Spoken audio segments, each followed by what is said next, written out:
علم کا گھر فن کا مسکن مدرسہ محمودیہ، دین و حکمت کا نشیمن مدرسہ محمودیہ۔ اس کی سحر انگیزی نے ہر دور میں قوموں کے عروج و زوال کے تئیں غیر معمولی کردار ادا کیا ہے۔ یہ وقت محتم شان آلہ ہے جس کی انقلابی تاثیر سے ملک و قوم کی فکری انجماد کو توڑا جا سکتا ہے اور ہر محاذ پر باطل قوموں کا مقابلہ کیا جا سکتا ہے۔ اسلام کی 1400 سالہ روشن تاریخ اس کی بین دلیل ہے۔ اس دور نامستعبی میں جب ہر طرف سے اسلام اور مسلمانوں پر الغام، ارتداد اور فکری انحراف کا طوفان خیز سلسلہ جاری ہے، اسلام کے در پردہ مسلمانوں کی بے خبری کی ہر ممکن کوشش کی جا رہی ہے۔ ایسے میں طالبان علوم دینیہ کی ذمہ داری دو چند ہو جاتی ہے کہ ہم اپنی قلمی اور تحریری صلاحیتوں کو بروئے کار لائے اور زمانے کے چیلنجز کا مقابلہ کرنے کے لیے ہر طرح سے خود کو تیار کرنے کی صحیح پیام کریں۔ اسی اہمیت کے پیش نظر طلبہ محمودیہ نے بزم سلیمانی کا اسٹیج سجایا ہے، جس کا مقصد طلبہ کو قلم و قرطاس سے جوڑنا، ان میں تحقیقی ذوق پیدا کرنا، اردو زبان و ادب سے شغف پیدا کرنا، دینی، اخلاقی، سماجی اور فکری موضوعات سے آگاہی پیدا کرنا، اسٹیج کا اہتمام سامعین سے خطاب کرنے کا طریقہ اور معیاری زبان کے استعمال کی تربیت دینا ہے۔ یہ دور میڈیا، تقریر و خطابت، تحریر و کتابت اور ابلاغ کا ہے۔ جو قوم اپنے افکار کو دنیا کے سامنے مؤثر انداز میں پیش نہیں کرتی، وہ اپنی شناخت کھو بیٹھتی ہے۔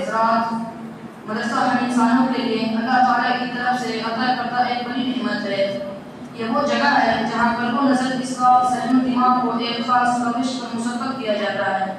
دیکھنے میں ایک عمارت ہے جسے چند افراد مل کر تعمیر کرتا ہے، مگر یہ ایسے کئی جماعتوں کو تعمیر کرتا ہے اور بناتا ہے۔ وہ منبع جہاں علم و دین کے سوتے بہتے ہیں، پیاسی انسانیت کو سیراب کرتے ہیں۔ آج کے زمانے میں جبکہ جہالت عام ہوتی جا رہی ہے، یہ دینی اور علمی اپنے پردوں کو پھیلاتی جا رہی ہے۔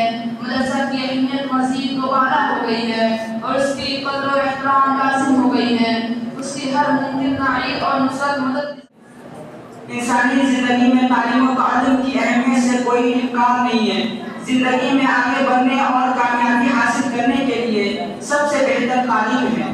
یہ انسانوں کی کردار سازی طور طریقے سکھاتا ہے اور انہیں انسانیت نوازی کے منچ پر پہنچاتا ہے۔ تعلیم ایک ایسا پلیٹ فارم ہے جس کے ذریعے انسان کامیابی حاصل کر کے منزل کے چوٹی پر پہنچ سکتا ہے۔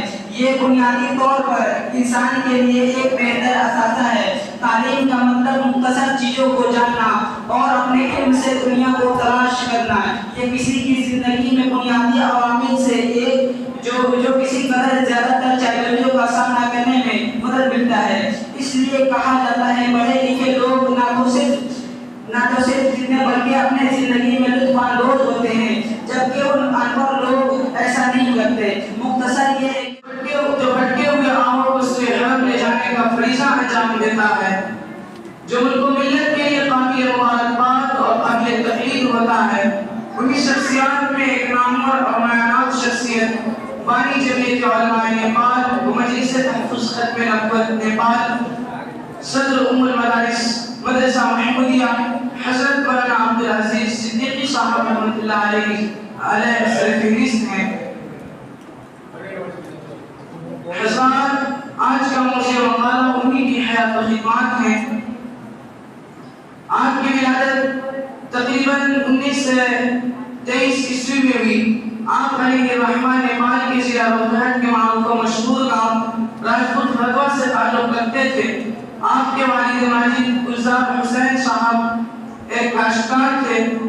آپ کی گھریلو حالات متوسط حالت پر تھی۔ تعلیمی اسفار اور کارنامہ: آپ جب کچھ ہوشمند ہوئے، والد محترم نے اپنے گاؤں ہی کے مدرسے میں ابتدائی عنوان ہے اخلاق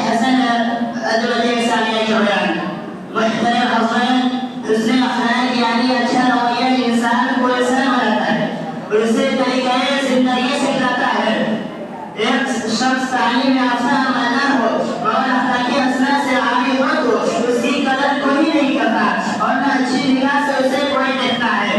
اس کے برعکس بااخلاق ہر جگہ عزت و ستائش کی نظروں سے دیکھا جاتا ہے۔ ہمارے نبی محمد مصطفیٰ صلی اللہ علیہ وسلم کو اخلاقی حسنہ کا سب سے بہترین نمونہ کہا گیا ہے۔ مولانا فرمایا انک لعلی خلق عظیم، بے شک آپ صلی اللہ علیہ وسلم اخلاق کے مالک ہیں۔ اور یہ بھی حقیقت ہے کہ جب مدارس کی نونہالوں کو اس حوصلے اور شوق و جذبہ کے ساتھ علم و عمل کا جام پلایا جائے گا تو یہی وقت رومی و شامی، رازی و غزالی، عقاری و رومی، شبلی، حافظ و جامی، اشرف علی تھانوی، علامہ نانوتوی، محمود حسن گنگوہی، حسین احمد مدنی، علی میاں ندوی جیسی شخصیات ابھریں گے جو مادیت اور اقلیت کے بت توڑیں گے اور ہموں کے نشیمن تہوار کریں گے اور نور ہدایت سے پوری دنیا کو روشن کریں گے۔ لہٰذا ہمدردان قوم و ملت کی ذمہ داری ہے کہ اس کی تحفظ و خبر گیری کرے اور اس سلسلے میں ذرا سا بھی سستی و غفلت